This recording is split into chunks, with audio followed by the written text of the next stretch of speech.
2,200 pesos budget handa ang lapag ko ngayong araw na to mga tol. At gumawa tayo ng 5 putahe. Kaya di ko na patatagalin to. Tara, simulan na natin. Bali yan, meron akong bagong produktong iaalok sa inyo. Ito ang ating Chefficient Knife. For only 1,700 pesos mga boss. Tingnan mo naman, napakabisa nito. Kasi yan, simulan na natin magsibak ng sibuyas. Sunod tong siling labuyo, sayote, carrots at repolyo. Tapos tong mais, sibakin na rin natin yan gamit tong Chefficient Tiger Design Butcher Knife. Nasa halagang 1,300 pesos mga boss, mapapasayo na itong mabisang butcher knife. Kaya kung nagustuhan nyo itong mga produkto ko, check nyo, nasa yellow basket natin to. Tapos yan, hiwa naman tayo ngayon ng Chinese sausage. Sunod, hiwa naman tayo ng isang pack ng kikiam. Biyakin natin sa gitna yan. Tapos sunod, dito naman tayo sa kalahating kilong atay ng manok. After natin sibakin, set aside muna natin to at linis muna tayo ng sangkalan. Para makita mo ang ganap na kalinisan kay Tito Otit's Bar. Tapos to, meron tayo isang buong manok. Sibakin natin sa 14 hiwa yan.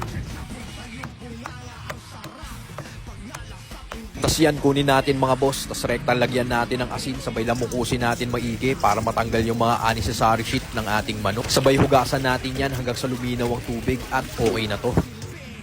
Tapos yan, saan natin pigaan ng kalamansi. Tapos timplahan ng patis, paminta. Sabay basagan natin 2 itlog. At ito na ang marinade ng ating fried chicken.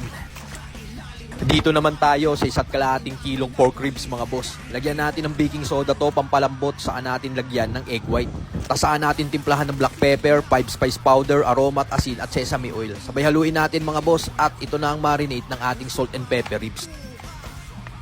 Dito naman tayo sa ating isang pirasong pangkalamares. Hiniwa ko lang sa gitna yan. Sabay yan, lagyan natin ng pakros na hiwa yan, kabilaan mga boss. Sabay hiniwa ko ng bite size yan. Sabay dito naman, sibakin na rin natin tong kalahating kilong crabs. At ito na ang mise en place ng mga lulutuin ko ngayong araw na to mga boss.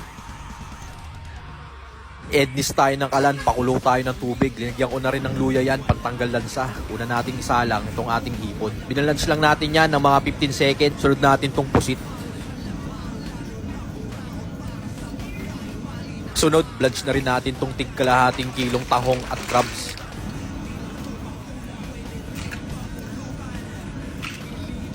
At ito na yung mga napakuluan nating seafoods para sa ating chili garlic seafoods mga boss. Blanch na rin natin itong mais, sasama rin natin yan sa ating chili garlic seafood.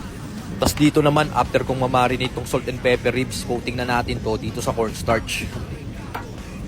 Sabay hulog dito sa bagong mantika mga boss. At habang nakasalang yan, edlis tayo ng kalan at gagawa naman tayo ng peanut sauce. Tunaw lang tayo ng butter, sabay lagyan natin ng peanut, konting tubig, toyo at honey. Sabay haluin natin hanggang sa matunaw mga tol. Tapos sabay saka tayo maglagay ng konting mantika para gumanda ang kulay ng ating peanut sauce. Sabay yan, salin na natin dito sa mangkok at ito ang dipping sauce ng ating salt and pepper ribs.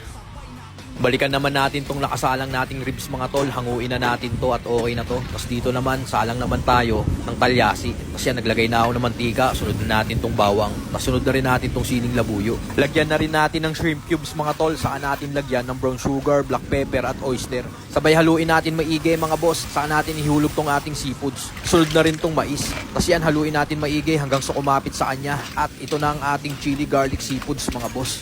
Tignan mo naman, napaka-quality niya no. Sabay yan, salin na natin dito sa food pan.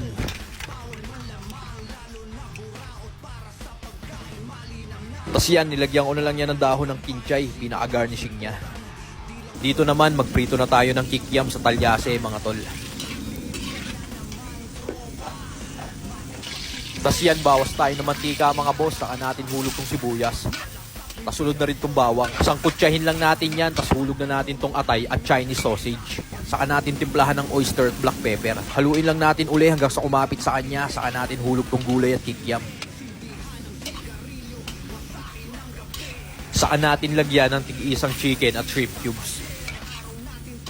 Tapos yan, bawasan muna natin mga boss. Saka natin tubigan yung panaktuhan lang. Sabay lagyan na rin natin ng konting toyo. Tapos nung kumulo, hulog na natin tong 3/4 kilo na kanton. Balik na rin natin tong sahog mga tol. Tignan mo naman, grabe yan.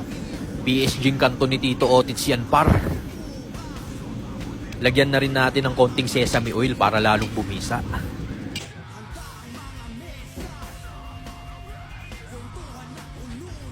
Tapos yan, salin na natin dito sa stainless food pan.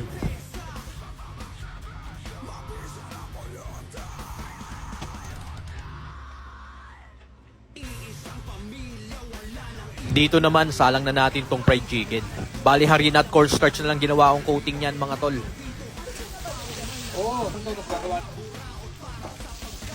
After natin makuha tong manok, gawa na tayo ng honey garlic chicken. Pagsamasamahin lang natin tong butter, garlic, honey, konting tubig. Tapos nung kumulo, lagyan natin ng cornstarch. Tapos nung lumapot na, hulog na natin tong manok. Tapos yan, itos lang natin mga tol hanggang sa kumapit sa manok yung sarsa at okay na to. Rekta na yan dito sa platong may lettuce. Tapos yan, lagyan natin ng sesame seeds at spring onion, pinaka-garnishing niya. At ito ng ating honey garlic chicken. Ednis ulit tayo ng kalan at pineapple fried chicken naman tong babakbakan natin. Gisa lang natin tong garlic sa butter, sabay hulugan natin ng pineapple chunks. Tapos lagyan natin ng honey, tapos nung kumulo, lagyan natin ng cornstarch. Sabay nung lumapot, hulog natin tong manok. Nilagyan ko na din ng konting toyo para gumanda yung kulay. Tapos yan, tos lang natin mga tol at okay na tong ating pineapple fried chicken. Rekta na uli yan dito sa ating platong may lettuce.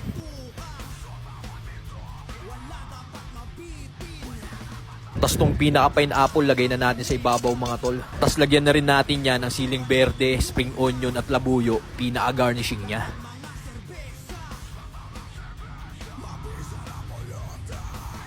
At yan na nga mga tol, tapos na ako magluto ng on the spot 2,200 pesos budget handa natin. Nakagawa tayo ng chili garlic seafoods, salt and pepper ribs with peanut sauce, honey garlic chicken, pineapple fried chicken, at kanton na pang PSG. At lahat yan ay basic shit lang sa Tito Otits mo par. So paano, tara? Bakbakan na natin to. Yan o. Ito tayo. Kanton na pang PSG yan mga boss.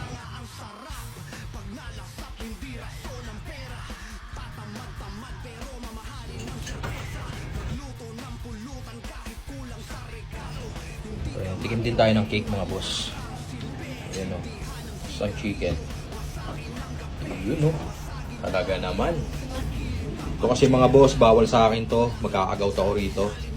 Ito naman, bawal din sa akin yan. Magkakagout din tayo dyan. Kaya, ito na ang babakbakan natin. Solid.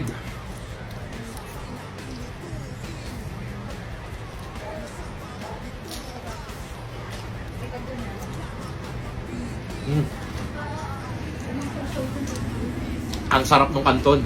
Talagang pang PSG yung kanton ni Tito Otits par. Sarap.